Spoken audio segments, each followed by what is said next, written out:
வணக்கம். இது 11th ஸ்டாண்டர்டுக்கான வீடியோ. 11th ஸ்டாண்டர்ட் ஃபிசிக்ஸில் இம்பார்ட்டன்ட் 5 மார்க் கொஸ்டின்ஸ் என்னென்ன அப்படின்னு பார்ப்போம். நம்ம ஏற்கனவே சொன்னது தான், 12th ஸ்டாண்டர்ட் சொன்ன மாதிரி தான். இம்பார்ட்டன்ட் கொஸ்டின்ஸ் அப்படிங்கிறது நமக்கு சில கொஸ்டின்ஸ் ரிப்பீட்டடாக கேட்டுகிட்டே இருக்காங்க. ஒரு 10 இயர்ஸ் கொஸ்டின் பேப்பர் பார்த்தா சில கொஸ்டின்ஸ் ரிப்பீட்டடாக கேட்டுகிட்டே இருக்காங்க. அந்த கொஸ்டின்ஸை தான் நம்ம இம்பார்ட்டன்ட் கொஸ்டின்ஸ் அப்படின்னு சொல்கிறோம். ஸோ முழுசாக படிக்க முடியாதவங்க அட்லீஸ்ட் இந்த கொஸ்டின்ஸாவது லிமிட்டடாக அந்த கொஸ்டின்ஸாவது படிச்சுக்கிட்டால் உங்களுக்கு 5 மார்க்ஸ் அட்டன் பண்ணுறது ஈஸியாக இருக்கும் அப்படிங்கிற அடிப்படையில் தான் அந்த இம்பார்ட்டன்ட் கொஸ்டின்ஸ் சொல்கிறோம். மற்றபடி சென்டம் எடுக்கணும் அப்படின்னு நினைக்கிறவங்க நீங்கள் எல்லா டாபிக்ஸும் படிக்கிறது அவசியம். ஏன்னா சப்போஸ் ஏதோ கொஸ்டின்ஸ் மாற்றி கேட்குறாங்க அப்படின்னா அதையும் எழுதுறது தயாராக இருக்கணும். அதனால் எல்லா டாபிக்ஸும் தரவாக படிக்கணும். சென்டம் எடுக்கணும்னு எய்ம் பண்ணுறவங்க எல்லா டாபிக்ஸும் படிச்சுக்கிறது நல்லது. அப்படி ஃபுல்லாக படிக்க முடியாதவங்க அட்லீஸ்ட் இந்த இம்பார்ட்டன்ட் கொஸ்டின்ஸாவது படிச்சுக்கணும் அப்படிங்கிற அடிப்படையில் தான் இந்த கொஸ்டின்ஸ் சொல்கிறோம். இதில் ஃபஸ்ட்டு பாருங்கள், ஃபஸ்ட் வால்யூமில் நம்ம ஃபிசிக்ஸில் ஃபஸ்ட் சாப்டரில் என்னென்ன இம்பார்ட்டன்ட் 5 மார்க்ஸ் இருக்குது அப்படிங்கிறத முதல்ல பார்த்துருவோம். பாருங்கள், ஃபஸ்ட் சாப்டரில் குறுவினாவில் நமக்கு 5 மார்க்ஸ் எதுவும் இருக்காது, 5 மார்க்ஸ் கிடையாது. நெடுவினாவில் 5 மார்க்ஸ் எதுவும் இருக்கா அப்படின்னு பார்ப்போம். நெடுவினாக்களில் பாருங்கள், இந்த ஃபஸ்ட் கொஸ்டினில் செகண்ட் ஒன் பாருங்கள். ஃபஸ்ட் கொஸ்டினில் பி, நீண்ட தொலைவுகளை அளக்கும் முக்கோண முறை மற்றும் ரேடார் முறை பற்றி குறிப்பிடுக. இது கேட்பாங்க, 5 மார்க்கில் கேட்பாங்க. முக்கோண முறை, ரேடார் முறை ரெண்டையும் விளக்க சொல்லி 5 மார்க்கில் கேட்பாங்க. ஒரு முக்கியமான கொஸ்டின். அடுத்து ரெண்டாவது கொஸ்டின் பாருங்கள், பிழைகளின் வெவ்வேறு வகைகளை விளக்குக. இது 5 மார்க்கில் ஒரு முக்கியமாக கேட்கக்கூடிய ஒரு கொஸ்டின். அடுத்து மூணாவது கொஸ்டின், பிழைகளின் பெருக்கம் பற்றி நீவீர் அறிந்தது என்ன? கூட்டல் மற்றும் கழித்தலில் பிழைகளின் பெருக்கத்தை விவரி. இதுவும் 5 மார்க்கில் கேட்கக்கூடிய ஒரு கொஸ்டின். அடுத்து பார்த்தீங்கன்னா நமக்கு 5 மார்க்ஸ் அப்படின்னு பார்த்தா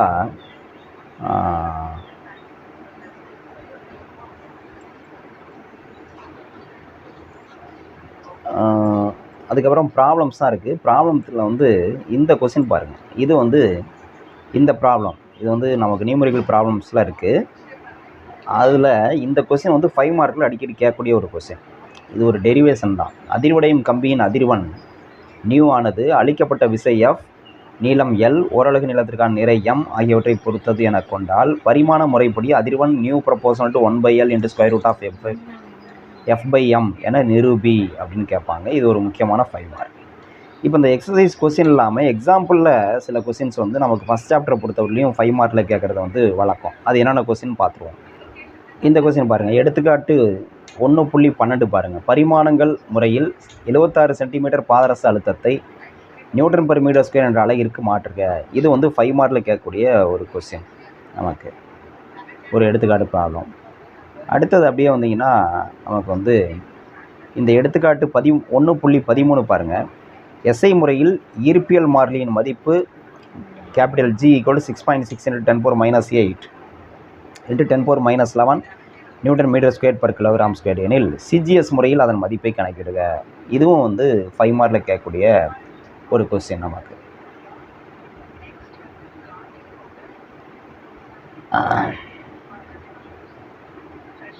ரைட். அப்படியே இங்கே வந்தீங்கன்னா இந்த கொஸ்டின் பாருங்கள். எடுத்துக்காட்டு 15 பாருங்கள். தனி ஊசலின் அலைவு நேரத்திற்கான கோவையை பரிமாண முறையில் பெறுக.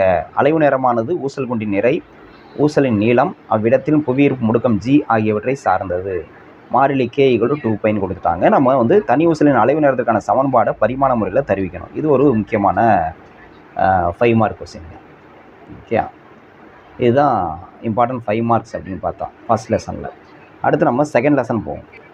இங்கே பாருங்கள், செகண்ட் லெசனில் இருக்கக்கூடிய 5 மார்க்ஸ். ஃபஸ்ட் கொஸ்டினே பாருங்கள், வெக்டர் கூடுதலின் முக்கோண விதியை விரிவாக விளக்கவும். வெக்டர் கூடுதலுக்கான முக்கோண விதியை விரிவாக விளக்குவோங்கிறது ஒரு முக்கியமான 5 மார்க். அடுத்தது பாருங்கள், ரெண்டாவது கொஸ்டின் பாருங்கள், ஸ்கேலர் மற்றும் வெக்டர் பெருக்களினுடைய பண்புகளை விவரி. இது தனித்தனியாகவும் கேட்கலாம். ஸ்கேலர் பெருக்களின் பண்புகளை விவரி அப்படின்னு கேட்கலாம், வெக்டர் பெருக்களின் பண்புகளை விவரி அப்படின்னு கேட்கலாம். அதனால் ரெண்டுக்குமே பண்புகள் படிச்சுக்கணும். ஸ்கேலர் பெருக்களின் பண்புகள், வெக்டர் பெருக்களின் பண்புகள். இது ஒரு முக்கியமான 5 மார்க். அடுத்து 3வது கொஸ்டின் பாருங்கள், இதுவும் முக்கியமான 5 மார்க்கு. மாறாத முடுக்கம் பெற்ற பொருளின் இயக்க சமன்பாடுகளை வருவிக்கவும். அந்த v = u + at, s = ut + ½ at squared, v squared = u squared + 2as, இந்த சமன்பாடுகள் இருக்கு இல்லையா, அந்த சமன்பாடுகளை வருவிக்கிறது ஒரு முக்கியமான 5 மார்க் இந்த லெசனில். ஓகே, அடுத்து வந்து நமக்கு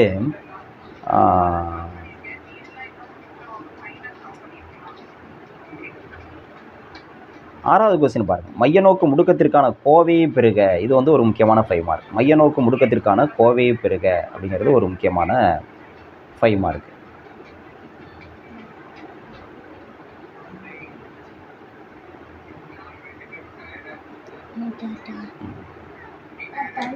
இதுதான் முக்கியமான 5 மார்க் செகண்ட் லெசனில்.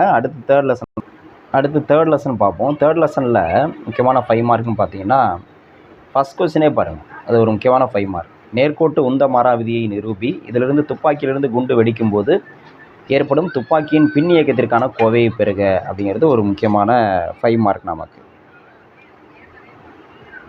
அடுத்தது இந்த தேர்டு கொஸ்டின் பாருங்கள், இது ஒரு முக்கியமான 5 மார்க். இதில் 2 5 மார்க் இருக்குது. மெல்லிய கம்பி அல்லது நூலினால் இணைக்கப்பட்ட கனப்பொருள்களின் இயக்கத்தை செங்குத்து கிடைமட்ட திசையில் விவரி அப்படிங்கிறது தனித்தனியாகவே நமக்கு வந்து 5 மார்க்கில் கேட்கலாம். இது ஒரு முக்கியமான 5 மார்க். அடுத்த 5 மார்க்கு நமக்கு வந்து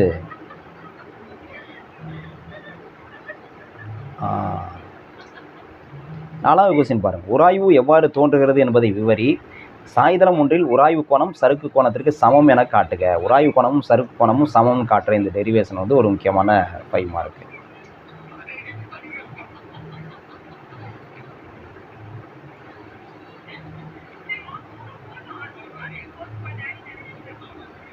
அடுத்து 10வது கொஸ்டின் பாருங்கள், வளைவு சாலைகளில் வெளி விளிம்பு உயர்த்தப்பட்டிருப்பதன் நோக்கம் என்ன, விளக்குக.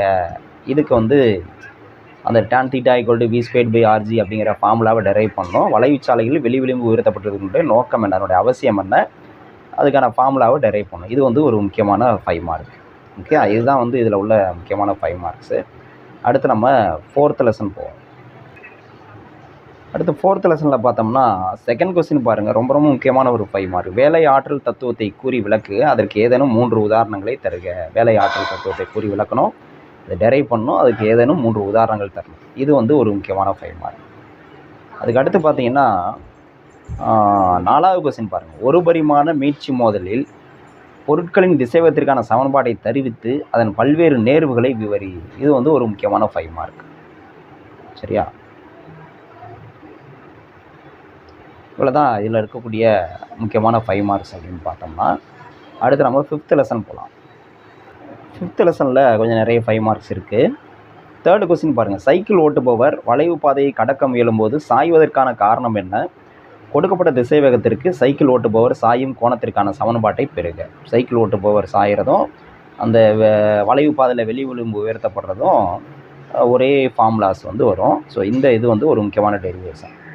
அடுத்து 4வது கொஸ்டின் பாருங்கள், தண்டு ஒன்றின் நிலைம திருப்புத்திறனை அதன் மையம் வழியாகவும் தண்டிற்கு செங்குத்தாகவும் செல்லும் அச்சை பொருத்தமான சமன்பாட்டை விவரி. சமன்பாட்டை வருவிக்கணும்.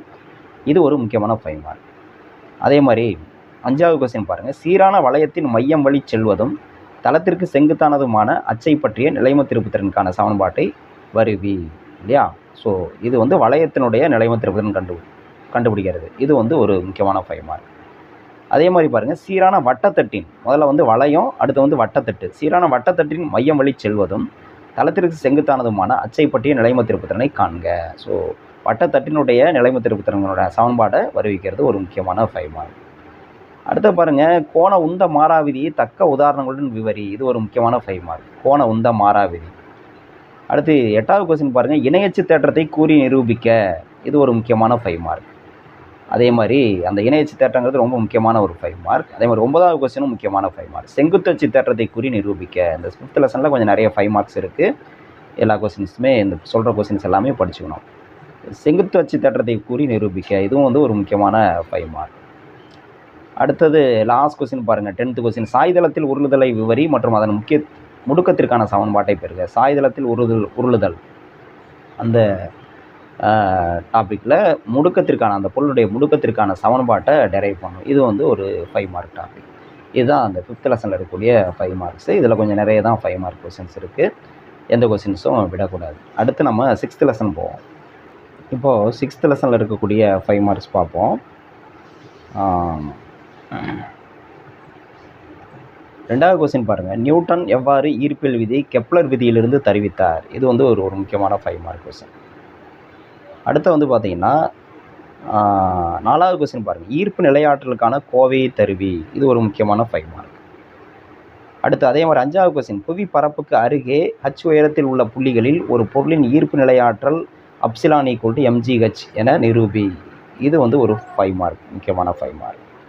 அடுத்து 6வது கொஸ்டின். எடையின்மை என்பதை மின் உயர்த்தி இயக்கத்தை பயன்படுத்தி விளக்குக. இது ஒரு முக்கியமான 5 மார்க்.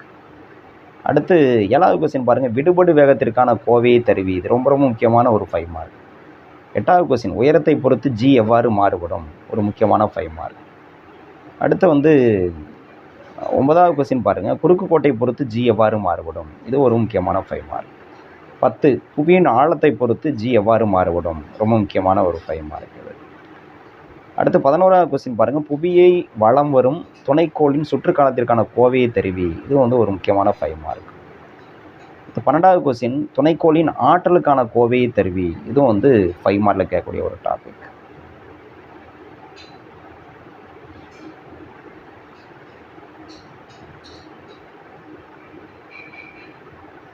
அவ்வளோதான். இதுதான் வந்து இதில் இருக்கக்கூடிய 6th லெசனில் இருக்கக்கூடிய முக்கியமான 5 மார்க் கொஸ்டின்ஸ். இதை படிச்சுங்க. அடுத்து வந்து 7th லெசன் பார்ப்போம். அடுத்து 7th லெசனில் இருக்கக்கூடிய 5 மார்க்ஸ் பாருங்கள். நமக்கு வந்து மீட்சி குணகத்தின் வகைகளை விளக்குக அப்படிங்கிறது ஒரு முக்கியமான 5 மார்க். அடுத்தது 4வது கொஸ்டின் பாருங்கள். நீர்ம பரப்பிற்கு கீழே h ஆழத்தில் உள்ள மொத்த அழுத்தத்திற்கான சமன்பாட்டை தருவி. இது ஒரு 5 மார்க்கில் கேட்கக்கூடிய ஒரு கொஸ்டின்.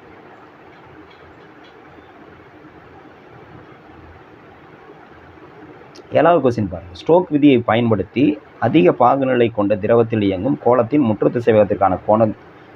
திசைவேகத்திற்கான சமன்பாட்டை தருவி அப்படிங்கிறது ஒரு முக்கியமான 5 மார்க் கொஸ்டின்.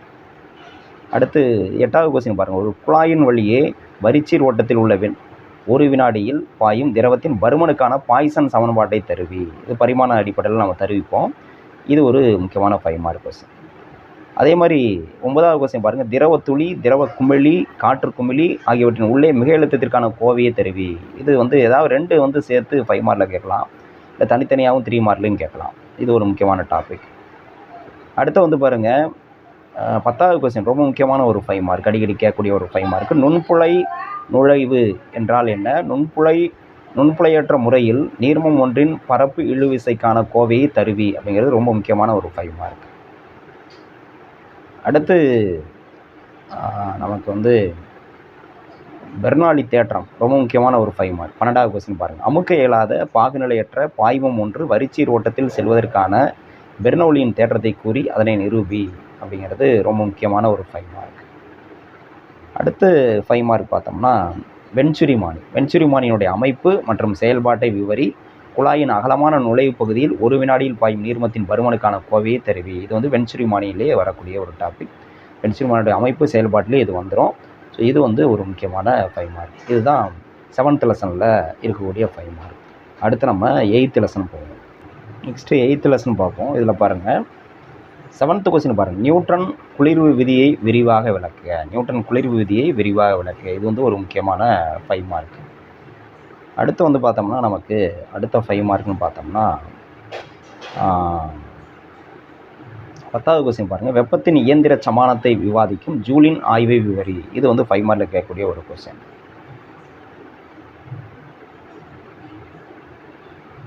அடுத்து 12வது கொஸ்டின் பாருங்கள். ரொம்ப முக்கியமான ஒரு 5 மார்க், அடிக்கடி கேட்கக்கூடிய ஒரு கொஸ்டின். நல்லியல்பு வாயு ஒன்றிற்கான மேயர் தொடர்பை பெறுக. மேயர் சமன்பாடுன்னு சொல்கிறது Cp - Cv = R அப்படிங்கிற சமன்பாட்டை டெரைவ் பண்ணுறது ரொம்ப முக்கியமான ஒரு 5 மார்க்.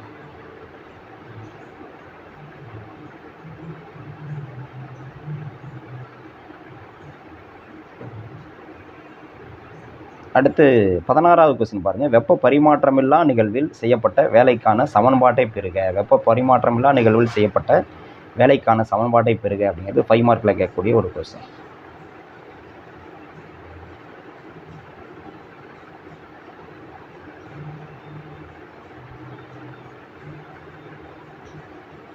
அடுத்து 20வது கொஸ்டின் பாருங்கள், வெப்ப இயந்திரத்தை விளக்கி அதன் பயனுறு திறனுக்கான கோவையை பெறுக அப்படிங்கிறது 5 மார்க்கில் கேட்கக்கூடிய ஒரு கொஸ்டின். அதே மாதிரி 21வது கொஸ்டின், கார்னோ வெப்ப இயந்திரத்தை பற்றி விரிவாக விளக்குக அப்படிங்கிறது 5 மார்க்கில் கேட்கக்கூடிய ஒரு கொஸ்டின். அதே மாதிரி 22, கார்னோ வெப்ப இயந்திரத்தின் பயனுறு திறனுக்கான கோவையை பெறுக. இது வந்து 5 மார்க்கில் கேட்கக்கூடிய ஒரு முக்கியமான கொஸ்டின். அடுத்து 24 பாருங்கள், குளிர்பதன பெட்டி ஒன்றின் செயல்பாட்டை உரிய விளக்கங்களுடன் விரிவாக விவாதிக்கவும். இது வந்து ஒரு முக்கியமான 5 மார்க், அடிக்கடி கேட்கக்கூடிய ஒரு 5 மார்க் கொஸ்டின். 24 இவ்வளோ தான் இதில் இருக்கக்கூடிய 5 மார்க் கொஸ்டின்ஸ்னு பார்த்தோம்னா, அடுத்து நம்ம 9th லெசன் போகலாம். இப்போ 9th லெசன் வந்து ரொம்ப சின்ன லெசன், இருக்கிறதுலே ரொம்ப சின்ன லெசன் 9th லெசன் தான். ஆனால் அதில் வந்து படிச்சுக்கிட்டால் நல்ல மார்க் எடுக்க முடியும். அதனால் இந்த லெசனை வந்து எல்லாருமே தவறாமல் படிச்சுக்கோங்க. இதில் வந்து முக்கியமான 5 மார்க்ஸ்னு பார்த்தீங்கன்னா, ஃபஸ்ட் கொஸ்டினே பாருங்கள், வாயுக்களின் இயக்கவியற் கொள்கைக்கான எடுகோள்கள் யாவை? 10 எடுகோள்கள் இருக்கும். ரொம்ப ஈஸியான ஒரு 5 மார்க், அடிக்கடி கேட்கக்கூடிய ஒரு 5 மார்க். இதை வந்து படிச்சுக்கணும். அடுத்து 2வது கொஸ்டினும் ரொம்ப முக்கியமான ஒரு 5 மார்க், டெரிவேஷன். வாயு மூலக்கூறுகள் அவற்றை அடைத்து வைக்கப்பட்டிருக்கும் கொள்கலனின் சுவரின் மீது ஏற்படுத்தும் அழுத்தத்திற்கான கோவையை பெறுக அப்படிங்கிறது ஒரு முக்கியமான 5 மார்க். அடுத்தது வந்து 4வது கொஸ்டின் பாருங்கள், ஓரணு மூலக்கூறு, இரண்டு மூலக்கூறு, 3 மூலக்கூறுகளின் சுதந்திர இயக்கக்கூறுகளை பற்றி விரிவாக விளக்குவோம். இதுவும் 5 மார்க்கில் கேட்கக்கூடிய ஒரு கொஸ்டின். அடுத்து 5வது கொஸ்டின் பாருங்கள், ஓரணு மூலக்கூறு, இரண்டு மூலக்கூறு மற்றும் 3 மூலக்கூறுகளின் மோலார் தன்மொப்பெயர்ப்பு திறன்களின் விகிதத்திற்கான கோவையை வருவி. இதுவும் 5 மார்க்கில் கேட்கக்கூடிய ஒரு கொஸ்டின். அடுத்து 7வது கொஸ்டின் பாருங்கள், வாயுக்களின் சராசரி மோதலிடை தூரத்திற்கான கோவையை வருவி. இது ஒரு முக்கியமான 5 மார்க். அதே மாதிரி 8வது கொஸ்டின், பிரவுனியன் இயக்கத்தினை விளக்குக. இதுவும் ஒரு முக்கியமான 5 மார்க் கொஸ்டின். இதை பொறுத்தவரை இந்த லெசன் வந்து ரொம்ப சின்ன லெசன், எல்லா டாப்பிக்குமே படிச்சுக்கிறது நல்லது. ஓகே, அடுத்து நம்ம 10th லெசன் பார்ப்போம். அடுத்து 10வது லெசனில் இருக்கக்கூடிய முக்கியமான 5 மார்க்ஸ் பார்ப்போம். இது எப்படின்னா,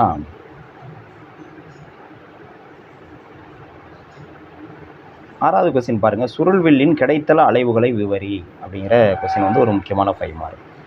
அதே மாதிரி 7வது கொஸ்டின், சுருள்வில்லின் செங்குத்து அலைவுகளை விவரி அப்படிங்கிறதும் ஒரு முக்கியமான 5 மார்க். அடுத்து பாருங்கள், தனிச்சீரிசை இயக்கத்தின் ஆற்றலை விரிவாக விவாதிக்க. அதில் வந்து நிலையாற்றல், இயக்க ஆற்றல், மொத்த ஆற்றல் எப்படி இருக்குது அப்படிங்கிறத, அதுக்கான டெரிவேஷனை ஃபார்முலாவை டெரைவ் பண்ணுறது வந்து ஒரு முக்கியமான 5 மார்க். அதே மாதிரி 10வது கொஸ்டின் பாருங்கள், அலைவுகளின் 4 வகைகளை விரிவாக விளக்க அப்படிங்கிறது ஒரு முக்கியமான 5 மார்க் கொஸ்டின். இதுதான் இதில் இருக்கக்கூடிய 5 மார்க் கொஸ்டின்ஸ்.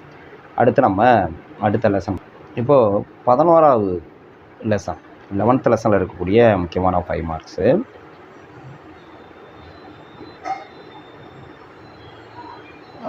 3rd கொஸ்டின் பாருங்கள், கம்பி ஒன்றில் ஏற்படும் முன்னேறு அலைக்கான திசைவேகத்திற்கான சமன்பாடு v = T/μ என நிறுவுக.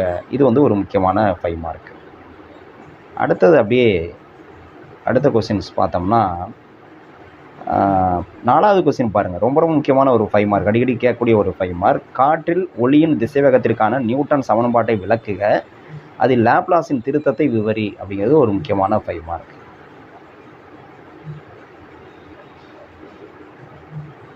அடுத்தது 7வது கொஸ்டின் பாருங்கள், அலைகளில் குறுக்கீட்டு விளைவு ஏற்படுவதை விளக்குக. இது டெரிவேஷனோட வரும். இது வந்து ஒரு முக்கியமான 5 மார்க். அடுத்து 9வது கொஸ்டின் பாருங்கள், நிலை அலைகள் என்றால் என்ன? நிலை அலைகள் ஏற்படுவதை விளக்குக, அதன் பண்புகளை எழுதுக அப்படிங்கிறதும் ஒரு முக்கியமான 5 மார்க் கொஸ்டின்.